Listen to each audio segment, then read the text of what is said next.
যেই ব্যক্তির অন্তরের মধ্যে কোরআনের প্রেম, কোরআনের ভালোবাসা থাকবে, ওই ব্যক্তিটা যদি কবরের মধ্যে যায়, যাওয়ার পরে এই কোরআনের হরফগুলি, কালো কালো হরফগুলি মৌমাছির আকার ধারণ করবে। মৌমাছির আকার ধারণ করে বান্দার চতুর্দিকে বেষ্টন করে রাখবে, ডানে বামে সামনে পিছনে বান্দাকে পাহারা দিতে থাকবে, পাহারা। ফেরেশতারা কবরে প্রবেশ করতে যাইবে, ওই সময় ওই কোরআনের আয়াতগুলি নিষেধ দিবে, এ ফেরেশতারা, আল্লাহর এই বান্দার কবরের মধ্যে প্রবেশ কইরো না। কেন গো, কেন? যে এই জন্যেই দুনিয়াতে আমাদের সাথে সম্পর্ক করছে, আমরা হচ্ছি কোরআনের আয়াত, আমরা হচ্ছি কোরআনের হরফ, প্রবেশ করতে দেব না। কেন দিবা না? যে এই জন্যই দেব না, আল্লাহর এই বান্দা দুনিয়ার বাড়িতে অনেক কষ্ট করেছে, অনেক মেহনত করেছে, কবরটা তার জন্য শান্তির জায়গা আল্লাহ বানায়া দিছে। আল্লাহর এই বান্দা কবরের মধ্যে একদিন নয়, 2 দিন নয়, 1 মাস নয়, 2 মাস নয়, বান্দা দীর্ঘ 40,000 বছর ঘুমাইবে। ফেরেশতারা ডাক দিয়ে বলবেন, মালিক, ওগো আল্লাহ, ফেরেশতারা, আমরা আল্লাহ তোমার কোরআন আমাদেরকে তোমার বান্দার কবরের মধ্যে প্রবেশ করতে দেয় না, আল্লাহ কি করব? আল্লাহ তাআলা ডাক দিয়া বলবেন, আরে ফেরেশতারা রে, কবরে প্রবেশ করার দরকার নাই, আমি আল্লাহ বান্দার কবরের সওয়াব মাফ করে দিলাম।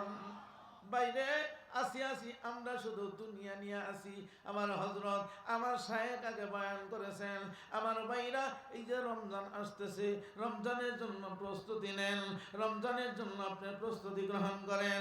আমার ভাইরা, অনেকে আছে রমজান মাস আইলে 11 মাস বালা, রমজান মাস আইলেই দিলটা ওয়া যা কালা, ঠিক কিনা জোরে কর? তার গ্যাস্ট্রিক বাইরে যা, অসুস্থ হয়ে যায়, রোজা রাখতে পারে না, মইরা যায়, ঠিক কিনা জোরে কন? কিন্তু এই লোকটার পিছনে আপনি লাইগা দেখেন, তালাশ করে দেখবেন, পর্দা দিছে, পর্দার আড়ালে ডাইলের বড়া খায়, পেঁয়াজু ডাইলের বড়া গ্যাস্ট্রিকের রোগ ভালো করে না আর বাড়ায়, হেদি খায়। কারবার কত বড় বাটবার! দুনিয়ার মানুষের তুমি বুঝাইবা তুমি অসুস্থ। আমার মালিক আল্লাহ রাব্বুল আলামিন ডাক দিয়া বলেন, দুনিয়ার মানুষরে তুমি বুঝাইলাম তুমি অসুস্থ, কিন্তু রে বান্দা, আমি আল্লাহকে তুমি কেমনে বুঝাইবা? কারণ আমি তো তোমার অন্তরের খবরও জানি, ঠিক কিনা? আল্লাহ জানেন কি জানেন না? এই জন্যেই আমার ভাইরা, আমার বন্ধুগণ, আল্লাহ তাআলা বলেন, উতলু মা উহিয়া ইলাইকা মিনাল কিতাব। আমার ভাইরা, আমার বন্ধুগণ, মাদ্রাসার মধ্যে কোরআন তিলাওয়াত হয় 1 ঘন্টা আর 2 ঘন্টা না, 3 ঘন্টা 4 ঘন্টা না, রুটিন হিসাব করে দেখেন 24 ঘন্টার মধ্যে 12-14 ঘন্টায় কিন্তু কোরআন তিলাওয়াত হয়, ঠিক কিনা দুরকম? 14 ঘন্টা কোরআন তিলাওয়াত হয়। এই তালেবে ইলম ছাত্ররা মাদ্রাসায় কোরআন তিলাওয়াত করে, রাতের গভীরে আপনি যদি কান পেতে শুনেন, দুনিয়ার সমস্ত মানুষ ঘুমায়া গেছে, পশু পাখিগুলি ঘুমায়া গেছে, এই মুহূর্তে আপনি কানটা দিয়া যদি শুনেন, মাদ্রাসার নাবালক ছেলেগুলি, ছোট ছোট বাচ্চাগুলি, এদের জবান পবিত্র, এই পবিত্র জবানে আল্লাহর সেই কোরআন গভীর রজনীতে উঠে, শীতের মধ্যে ওযু করে তিলাওয়াত করে, আমার মায়েরা, আমার আল্লাহ এদের দিকে রহমতের দৃষ্টিতে তাকান আর ডাক দেয়া বলেন, এই সন্তানগুলি কার? নাবালক সন্তান। এই সন্তানগুলি আমি আল্লাহর কোরআন তিলাওয়াত করে, এই সন্তানগুলি মাদ্রাসায় ওযু কইরা বইসাই আমি আল্লাহর গুণগান গাই। কি গুণগান? এরা বলে, বিসমিল্লাহির রহমানির রহিম। আমার আল্লাহ বড় খুশি হয়ে যায়, সুবহানাল্লাহ। আল্লাহ বড় খুশি হয়ে যায় যখন এই ছেলেগুলি বলে বিসমিল্লাহির রহমানির রহিম। যখন বলে আমি আল্লাহ রহমান এবং রহিম, আল্লাহ ডাক দিয়া বলেন, হে আমার ফেরেশতারা, দেখ এই সন্তানগুলির পিতামাতা কি করে, পিতামাতার সমস্ত গুনাহ আমি আল্লাহ তাআলা মাফ করে দিলাম। সুবহানাল্লাহ, সুবহানাল্লাহ। এই জন্য আমার ভাইরা, আমার বন্ধুগণ, একটা ঘটনা আপনাদেরকে শোনাই। আল্লাহর পয়গম্বর হযরত মূসা আলাইহিস সালাতু সালাম তুর পাহাড়ে যান আমার মালিক আল্লাহর সাথে কথা বলার জন্য। যখন যান পথিমধ্যে কবরস্থান পাইছে, আল্লাহর পয়গম্বর দৃষ্টি দিয়া দেখেন কবরের মধ্যে আযাব হইতেছে। আল্লাহর পয়গম্বর দাঁড়ায় গেলেন আর আফসোস করেন, হাইরে কবরটার মধ্যে আযাব হইতেছে, না জানি সে কত বড় অপরাধী, না জানি সে আল্লাহ তাআলার সাথে কত নাফরমানি করছে, কি পরিমাণ না জানি গুনাহ করছে, এই জন্য আল্লাহ কবরের মধ্যে আযাব দিতেছে। আল্লাহর পয়গম্বর আফসোস করতে করতে চলে গেলেন ওই তুর পাহাড় থেকে কয়েকদিন পরে আসার সময় আবার মনে হইল, দেখিছেন এই যাওয়ার সময় তো আমি দেখলাম কবরের মধ্যে আযাব হইতেছিল, এখন দেখি সেই কবরের কি হালত। আল্লাহর পয়গম্বর হযরত মূসা আলাইহিস সালাতু সালাম আসার সময় দেখেন যে কবরের মধ্যে আযাব হইতেছিল, এই কবরটাকে আল্লাহ জান্নাতের বাগান বানায়া দিছে। হযরত মূসা আলাইহিস সালাতু সালাম বলেন, সর্বনাশ, যে কবরের মধ্যে যাওয়ার সময় দেখলাম আযাব হইতেছে, এখন দেখি আবার এই কবরটা আল্লাহ জান্নাতের বাগান বানায় দিল, কারণটা কি? আযাবই বা আল্লাহ কেন দিল? এখন আবার এই কবরটার মধ্যে আল্লাহ এই তার শান্তির বিছানা বিছায় দিছে, কবরটা জান্নাতের বাগান বানায় দিছে কেন? কিসের কারণে? আমার জানার বড় ইচ্ছা। আল্লাহর পয়গম্বর হযরত মূসা আলাইহিস সালাতু সালামকে ডাক দিয়া বলেন, ওগো মালিক, যাওয়ার সময় দেখলাম কবরের মধ্যে আযাব হয়, এখন আসার সময় দেখি তুমি কবরটা জান্নাতের বাগান বানায় দিলা। আল্লাহ গো, এই কবরওয়ালার সাথে একটু কথা বলার সুযোগ তুমি আমাকে করে দাও। আল্লাহ তাআলা সুযোগ করে দিলেন, অনুমতি দিয়ে দিলেন। আল্লাহর পয়গম্বর হযরত মূসা আলাইহিস সালাতু ওয়াসালাম কবরওয়ালাকে ডাক দিয়া বলেন, আরে ভাই কবরওয়ালা, যাওয়ার সময় দেখলাম তোমার কবরে আযাব হয়, আমি আফসোস করলাম আর বললাম, আল্লাহ গো, না জানি কিসের কারণে তার কবরে এত আযাব দিতেছ। আফসোস করতে করতে চলে গেলাম, এখন দেখি তোমার কবরটা আল্লাহ জান্নাতের বাগান বানায় দিয়েছে। কেন গো, কিসের কারণে? আমার জানার বড় ইচ্ছা হয়, কেন আল্লাহ তোমার কবরটা জান্নাতের বাগান বানায় দিল। কবরওয়ালা ডাক দিয়া বলেন, ওগো আল্লাহর পয়গম্বর, যখন আমি দুনিয়াতে ছিলাম আল্লাহর হুকুমগুলি আমি সঠিকভাবে মানতে পারি নাই। আল্লাহ তাআলার হুকুমগুলি আমি না মানার কারণে আল্লাহ তাআলা আমার কবরটার মধ্যে আযাব দিয়া দিলেন। আযাবের কথা বললেন, ফেরেশতারা কবরের মধ্যে আযাব দেয়। আমি আমার বিবির গর্ভে একটা সন্তান রাইখা আইছিলাম, ওই সন্তানটা ভূমিষ্ঠ হয়েছে, 6-7 বছর বয়স হয়ে গেছে। সন্তানটাকে তার মা মাদ্রাসার মধ্যে ভর্তি করে দিয়েছে। আমার এই সন্তানটা মাদ্রাসায় ভর্তি হয়েছে, উস্তাদ তাকে পড়ায়া দেয়, পড়ো আমার সঙ্গে, বিসমিল্লাহির রহমানির রহিম।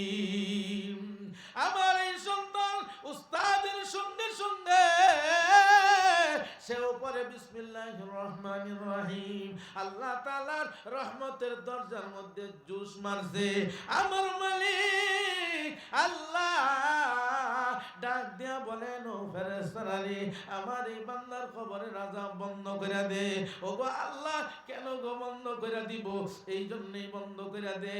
আরে এই বান্দার সন্তান মাদ্রাসায় ভর্তি হয়ে গেছে, সে বিসমিল্লাহির রহমানির রহিম বলছে, সে বলছে আমি নাকি রহমান এবং রহিম পবিত্র জবানে এই বেগুনা মাসুম পবিত্র জবান দিয়া আমি আল্লাহ তাআলার গুণগান গাইলো আমি নাকি রহমান এবং রহিম কেমন কইরা রে আমি রহমান হইয়া আমি রহিম হইয়া কেমন কইরা আমার বান্দার খবরের মধ্যে আযাব দেই যা যা যা আমি আল্লাহ এই সন্তানকে উসিলা কইরা তার বাবার খবরের আযাব মাফ কইরা দিলাম আর একটু জোরে কোন সুবহানাল্লাহ এই জন্য আমার ভাইরা আমার বন্ধুগণ নিয়ত কইরালাম যে হুজুর আমিও নিয়ত করলাম আমার সন্তানটা মাদ্রাসায় ভর্তি করে দেব আমার এই সন্তানটাকে আমি হাফেজ বানাইব আমার সন্তানটাকে আমি আলেম বানাইব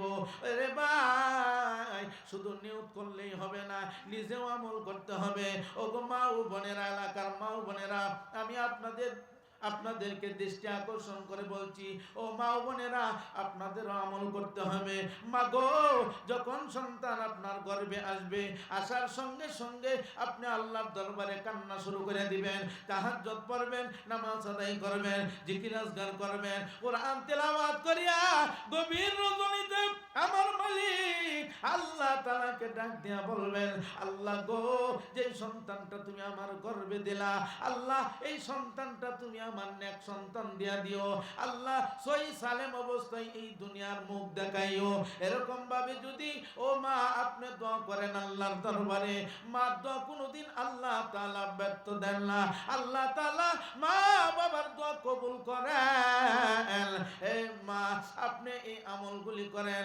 বর্তমান জামানায় যে অবস্থা হইছে ভাই গর্ভের সন্তান আইলেই সময় কাটানোর জন্য স্বামীর একটা টেলিভিশন আইনা দেন না ঠিক কিনা জোরে কোন আছে না নাই টেলিভিশন দেখে সময় কাটানোর জন্য অ্যান্ড্রয়েড সেট কিনা মোবাইল ঘরের মধ্যে রাখে সময় কাটানোর জন্য টিকটক দেখে সময় কাটায় দেয় ঠিক কিনা জোরে কোন টিকটক দেখে আপনি ভাই ও মা বোনের টিকটক না দেখে টুকটাক আমল যদি আপনি করেন এই আমলের দ্বারাতে আল্লাহ আপনাকে জিরো থেকে হিরো বানায় দিবে ঠিক কিনা জোরে কোন কোন মা যদি গর্ভে সন্তান নিয়ে নেক আমল অর্জন করে নেক আমল যদি করে আল্লাহর দরবারে যদি কান্না করে তাহলে এই মার সন্তানটা আল্লাহ নেক সন্তান দিয়ে দিবেন আর এই সন্তানটা দুনিয়ার জমিনে পাঠাইবেন সুস্থ অবস্থায় আল্লাহ অসুস্থ বানায়া দুনিয়ার জমিনে দিবেন না ঠিক কিনা ধরে কম এই জন্যে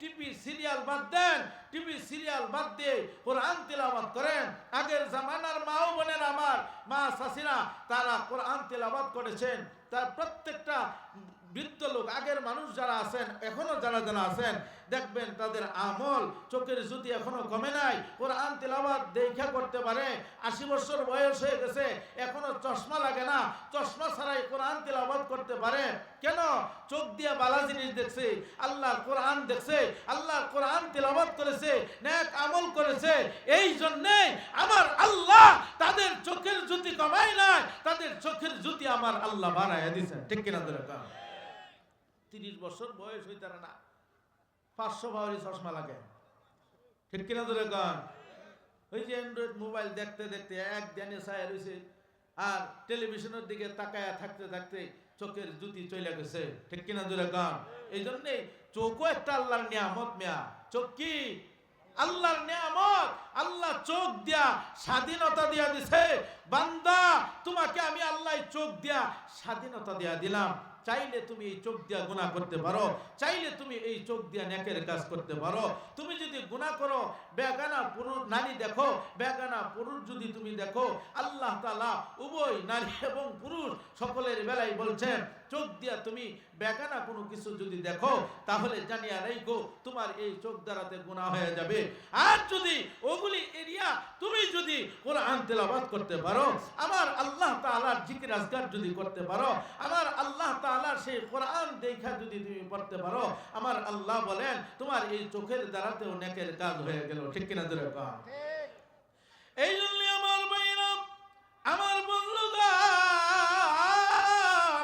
আমার মালিক আল্লাহ রাব্বুল আলামিন ডাক দিয়া বলেন, আরে দুনিয়ার মানুষেরা রে, তোমরা কোরআন তেলাওয়াত করো, তোমার সন্তানটাকে কোরআন তেলাওয়াত করতে শিক্ষা দাও, সন্তানটাকে তুমি মাদ্রাসায় দিয়া দাও, নিয়ত করো তুমি তোমার সন্তানটাকে মাদ্রাসায় দিয়া দিবা, নিয়ত করে তুমি দুনিয়াতে বাইচা রইলা না, তুমি মারা গেছো, তোমার নিয়ত পাক্কা আছিন, তোমার নিয়ত সহি আছিন, যদি মাদ্রাসায় নাও দিতে পারো, আমার আল্লাহ বলেন কিয়ামতের ময়দানে আমার আল্লাহ তোমাকে হাফেজে কোরআনের বাবা বানায় হাসরের ময়দানে উঠবান রইবেন। সুবহানাল্লাহ। তুমি নিয়ত করো, আল্লাহ আমার এই সন্তানটাকে আমি আলেম বানাইবো, মাদ্রাসায় দিয়া দিব, নিয়ত যদি করতে পারো রে বান্দা, আমার আল্লাহ তোমাকে আলেমের বাবার মর্যাদা দিয়া দিবেন। সুবহানাল্লাহ। এই জন্যই আমার ভাইরা, আমার বন্ধুগণ, আমি মা ও বোনদেরকে বলবো, আপনি নিয়ত করেন, আল্লাহ আমি আর জীবনে গুনাহ করব না, এই চোখ দিয়ে গুনাহ করব না, নেক আমল করব, নেক সন্তান তুমি আল্লাহ আমাকে দিয়া দাও। খাজা কুতুবউদ্দিন বখতিয়ার কাকি রহমাতুল্লাহি আলাইহি, বহুত বড় একজন বুজুর্গের নাম, আল্লাহওয়ালা খাজা কুতুবউদ্দিন বখতিয়ার কাকি রহমাতুল্লাহি আলাইহি, বয়স যখন 7 বছর, ওই সময় মা সন্তানকে নিয়ে গেছেন মাদ্রাসায় ভর্তি করার জন্য। এই কুতুবউদ্দিনকে ভর্তি করে দিলেন আর বললেন, উস্তাদ গো, আমার এই ছেলেটাকে আপনি আলিফ বা তার সবক দিয়া দেন। কি সবক? আলিফ বা তার সবক দিয়া দেন। এই কথা বলে মা চলে গেলেন। এদিক দিয়ে উস্তাদ কুতুবউদ্দিনকে পড়ায়া দেন, পড়ো আমার সঙ্গে, আলিফ বা তা সা পড়ো। যখন উস্তাদ এরকম বলে, কুতুবউদ্দিন কোনো কথা বলে না, কোনো শব্দ করে না। একবার, দুইবার, তিনবার যখন বলে, কুতুবউদ্দিন কথা বলে না। উস্তাদ ধমক দিলেন, কুতুবউদ্দিন রে